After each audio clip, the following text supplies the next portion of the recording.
वंदे मातरम के टुकड़े कर दिए। इतिहास इस बात का गवाह है कि कांग्रेस ने मुस्लिम लीग के सामने घुटने टेक दिए।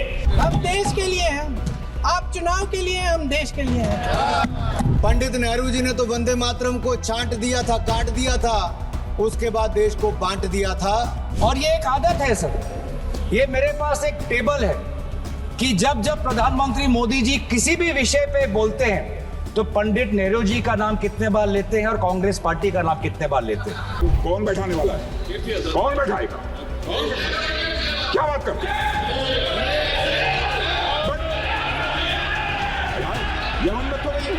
उत्तर प्रदेश के साथियों ने कम्युनल पॉलिटिक्स को अंत किया है वहां पर जहां से कभी इन्होंने शुरू की थी। अब जितने भी चुनाव हारे हम यहाँ बैठे रहेंगे और आपसे लड़ते रहेंगे और आपकी विचारधारा से लड़ते रहेंगे अपने इस देश के लिए। बंकिम बाबू बोले अच्छा thank you thank you thank you thank you thank you, आपकी भावनाओं के लिए मैं आदर करता हूँ। नेहरू, जिन्ना, मुस्लिम लीग, आरएसएस, वोट चोरी और भी बहुत कुछ, ये सब वो मुद्दे हैं जिनका जिक्र आज संसद में अलग अलग भाषणों में सुनने को मिला। पीएम मोदी ने नेहरू और कांग्रेस पार्टी का जिक्र किया तो कांग्रेस सांसद गौरव गोगोई ने एक लिस्ट निकाल ली और बताने लगे कि पीएम मोदी ने कब कब और कितनी बार अपने भाषणों में नेहरू और कांग्रेस पार्टी का जिक्र किया है। बीजेपी सांसद राज ठाकुर ने कांग्रेस पार्टी को मुस्लिम लीग से जोड़ दिया तो कांग्रेस ने बताया कि उनके मुसलमान नेता अबुल कलाम आजाद थे, मुस्लिम लीग के लोग नहीं। इतिहास के पन्नों को आज संसद में क्यों पलटा गया? इस सवाल का जवाब है 1875 में लिखा गया एक गीत जो इस देश का राष्ट्रीय गीत तो है, मगर इन 150 सालों में इस गीत पर विवाद भी कम नहीं हुए हैं। कभी मुस्लिम पक्ष इसे गाने से इनकार करता रहा है, कभी कांग्रेस पार्टी और जवाहरलाल नेहरू पर इसे खंडित करने के आरोप लगते रहे हैं, आज भी लगे हैं। आज संसद में विशेष चर्चा हुई वंदे मातरम के 150 बरस पूरे होने पर। पक्ष विपक्ष के कई सांसदों ने इस चर्चा में हिस्सा लिया, मगर वंदे मातरम को ढाल बनाकर वो सब बातें कही गई जो कहने के लिए सांसद आतुर रहते हैं। शीतकालीन सत्र के शुरुआती 2 दिन काम नहीं हुआ था, पिछले हफ्ते के बाकी दिन शांति से गुजरे और आज वो देखने को मिला जिसकी रील्स आने वाले दिनों में सोशल मीडिया पर छाई रहेंगी, क्योंकि विषय भले ही वंदे मातरम का हो पर बात इतिहास के कालखंडों की भी हुई है, आज की राजनीतिक प्रतिस्पर्धा की भी हुई है और 2047 के विकसित भारत की भी बात हुई है। तो आज पार्लियामेंट स्ट्रीट में चर्चा करेंगे वंदे मातरम पर हुई विशेष चर्चा में किसने क्या कहा है, और इसकी बात भी करेंगे कि जब पीएम मोदी बोल रहे थे तब राहुल गांधी और प्रियंका गांधी सदन में क्यों नहीं थे और उन पर बीजेपी ने क्या सवाल उठाए हैं। चर्चा इसकी भी करेंगे कि पीएम मोदी को बंकिम चंद्र चट्टोपाध्याय को बंकिम दा बोलने पर किसने टोक दिया और प्रियंका गांधी ने बंगाल चुनाव का जिक्र क्यों कर दिया। नमस्ते, मेरा नाम है गौरव श्यामा पांडे और आप देख रहे हैं संसद के अंदर बाहर की कार्रवाइयों की परख करने वाला हमारा शो पार्लियामेंट स्ट्रीट।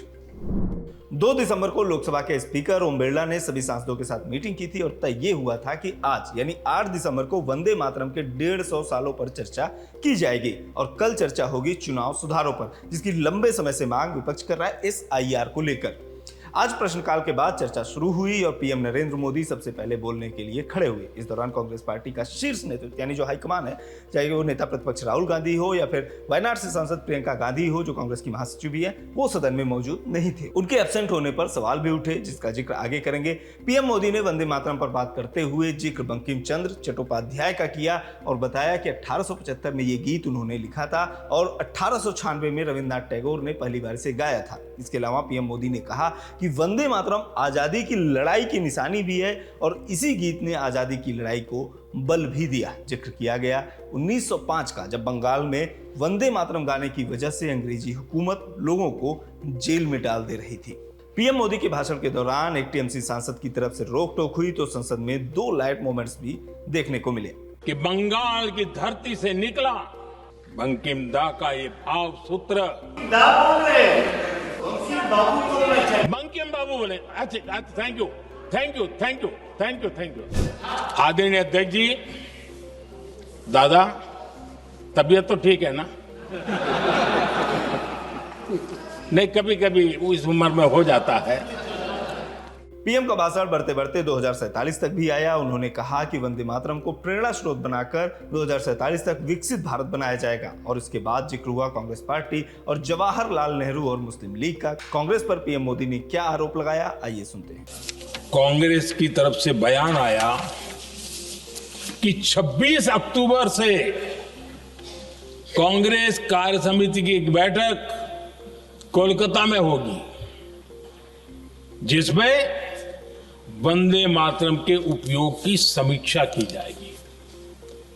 बंकिम बाबू का बंगाल, बंकिम बाबू का कोलकाता, और उसको चुना गया और वहां पर समीक्षा करना तय किया। पूरा देश हतप्रभ था, पूरा देश हैरान था। पूरे देश में देशभक्तों ने इस प्रस्ताव के विरोध में देश के कोने कोने में प्रभात फेरियां निकाली, वंदे मातरम गीत गाया। लेकिन देश का दुर्भाग्य कि 26 अक्टूबर को कांग्रेस ने वंदे मातरम पर समझौता कर लिया।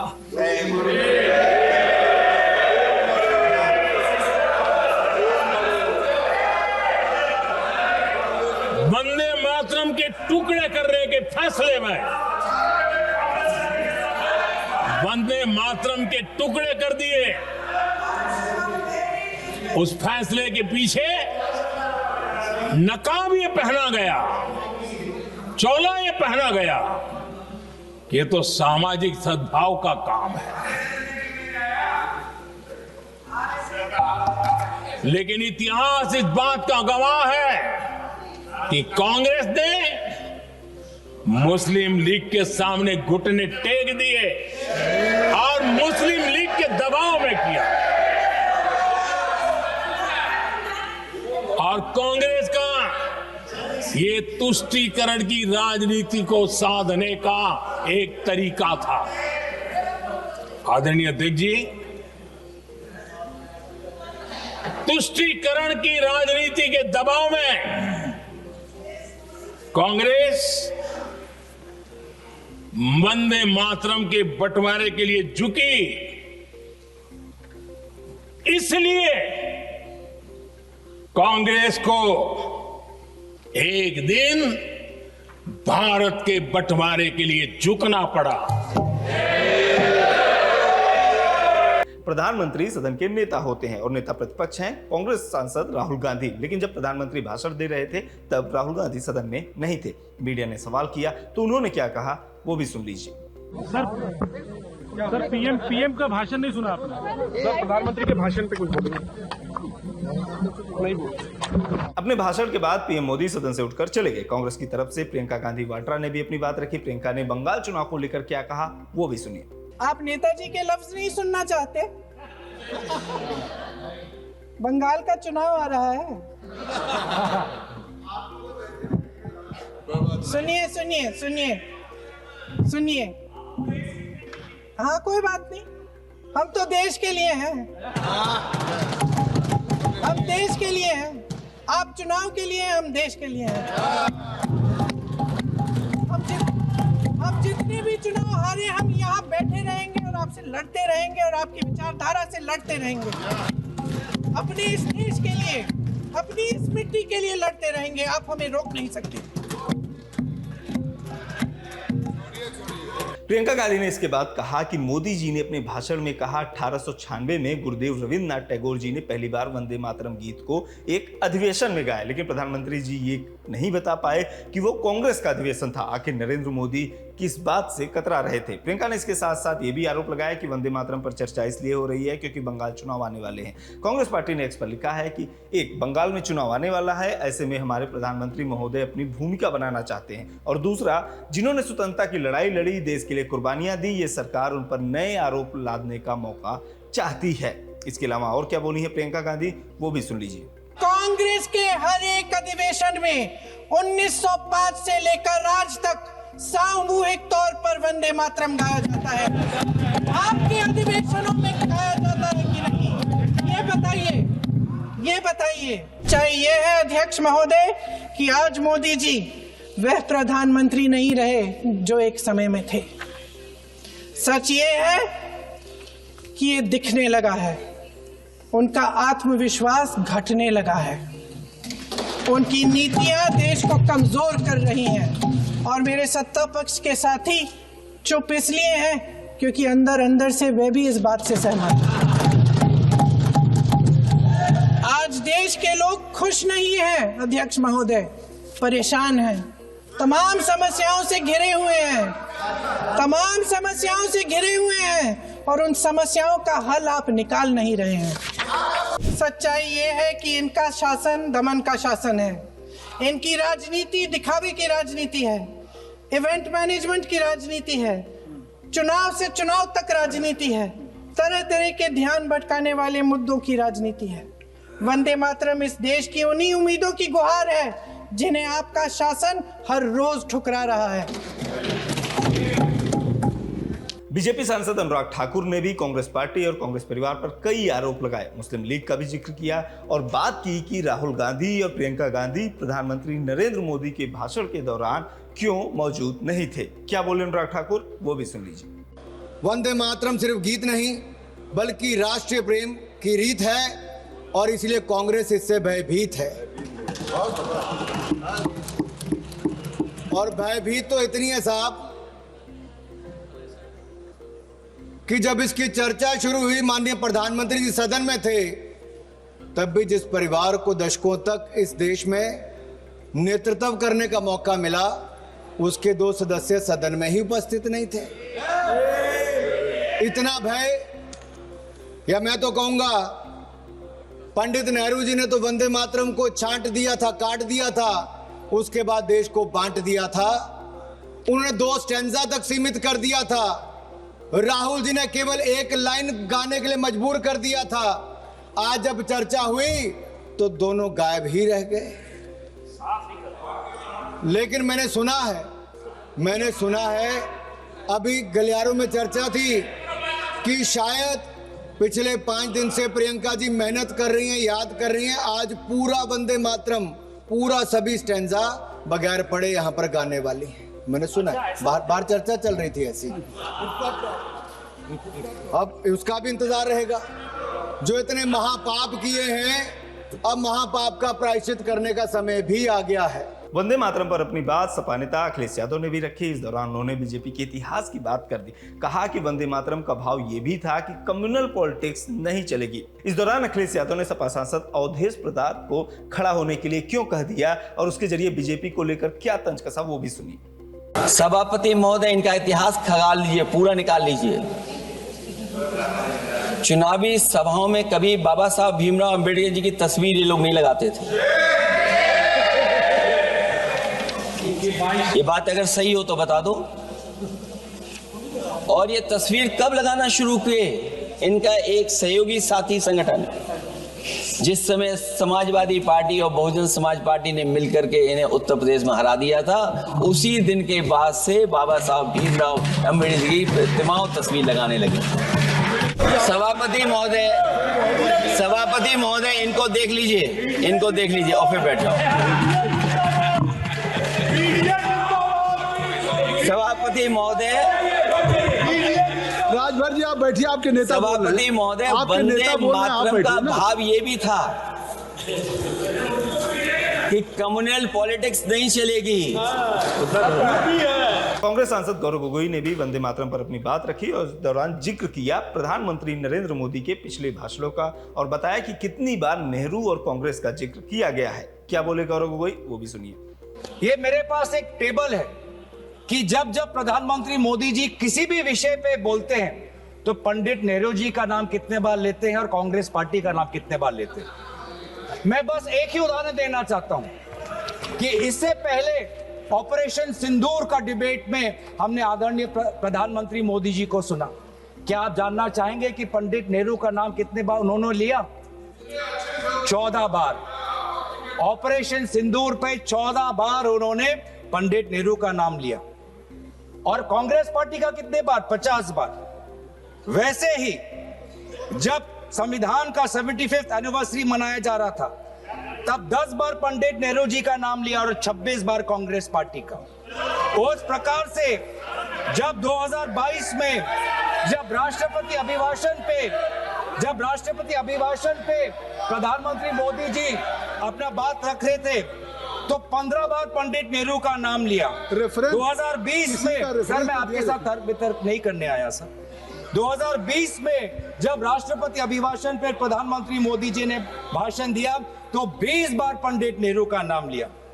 तो इसीलिए उनका आज दूसरा उद्देश्य तो मैं समझ गया, लेकिन बड़े विनम्रता से मैं आदरणीय प्रधानमंत्री मोदी जी को मैं कहना चाहता हूं और उनके पूरे मैं दल को कहना चाहता हूं और पूरे इनके ढांचे को कहना चाहता हूं, आप चाहे जितना भी कोशिश कर लो, आप पंडित नेहरू जी के जो उनका योगदान था उस पे एक भी काला दाग आप लगाने में सक्षम नहीं होंगे। आप चाहे पूरे कोशिश कर लो, आप एक भी उन पे काला दाग लगाने में आप सफल नहीं होंगे।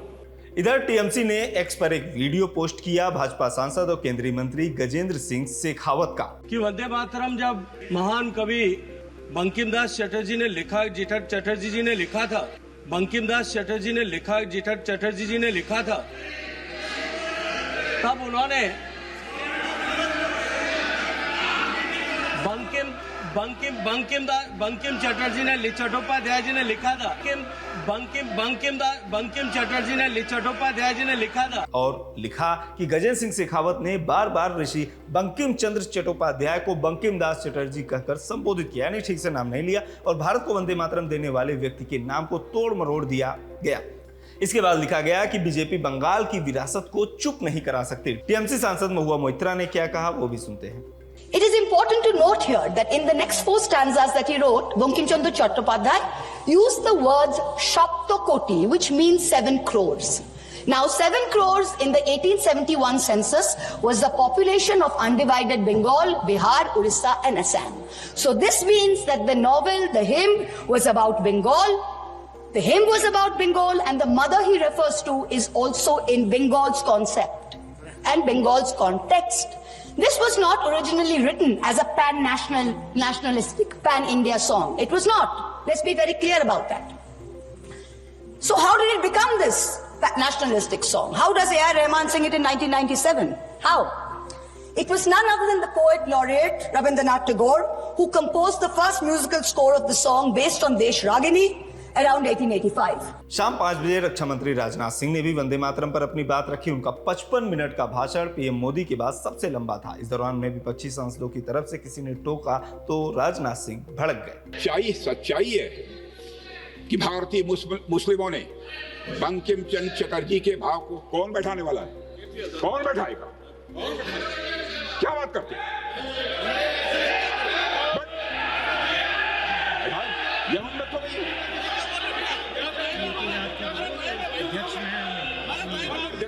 इस दौरान राजनाथ सिंह ने हिंदुस्तान के मुसलमानों के बारे में भी बात की। सुनिए क्या बोला उन्होंने। 1937 में कांग्रेस ने वंदे मातरम गीत को खंडित करने का निर्णय लिया था और अध्यक्ष महोदय, वंदे मातरम के साथ हुए राजनीतिक छल और अन्याय के बारे में सभी पीढ़ियों को जानना चाहिए। इसीलिए इस संबंध में चर्चा हो रही है, क्योंकि यह अन्याय केवल एक गीत के साथ नहीं था बल्कि आजाद भारत के लोगों के साथ था। उन लोगों के साथ हुआ जिनकी सांसों में आजादी की हवा वंदे मातरम की पुकार ने भरी थी। अध्यक्ष महोदय, उस पुकार को सीमाओं में बांधने की कोशिश इतिहास का मैं मानता हूं कि यह बहुत बड़ा छल था। इसलिए हम यह मानते हैं कि वंदे मातरम का गौरव लौटाना यह समय की मांग है और नैतिकता का यह तकाजा भी है। अध्यक्ष महोदय, इस अन्याय के बावजूद वंदे मातरम का महत्व किसी भी सूरत में कम नहीं होने पाया और वंदे मातरम गुरु गोविंद सिंह जी और छत्रपति शिवाजी महाराज जैसे महापुरुषों के स्वराज और स्वधर्म के मूल्यों का यह जीवन स्वरूप बन गया। ये एपिसोड लिखे जाने तक संसद में वंदे मातरम पर वक्तव्यों का सिलसिला जारी है। इसके बाद की जो गतिविधियां होंगी हम आपको पार्लियामेंट स्टेट के कल के एपिसोड में जरूर बताएंगे और कल आपसे मिलेंगे उस मुद्दे पर बात करने के लिए जिसका इंतजार पिछले सेशन से किया जा रहा है। लगभग पूरा पिछला सेशन इसी मुद्दे की भेंट चढ़ गया कि SIR पर चर्चा हो, जो चुनाव को लेकर वोटिंग लिस्ट को लेकर जो है सुधार की प्रक्रिया की बात चल रही है चुनाव आयोग की ओर से। बिहार के बाद 12 और राज्यों में जो ड्राइव चलाया जा रहा है उस पर चर्चा हो। विपक्ष के जो आरोप है और सत्ता पक्ष के जो तर्क है उस पर आपको विस्तार से बताएंगे कल के पार्लियामेंट स्ट्रीट में। आपके लिए ये सारी जानकारी लेके आए थे मेरे साथी सत्यम और कैमरे के पीछे से इस वीडियो को रिकॉर्ड किया है मेरे साथी आनंद ने। आपको ये वीडियो कैसा लगा कमेंट बॉक्स में जरूर बताएं। बने रहिए खबर गांव के साथ।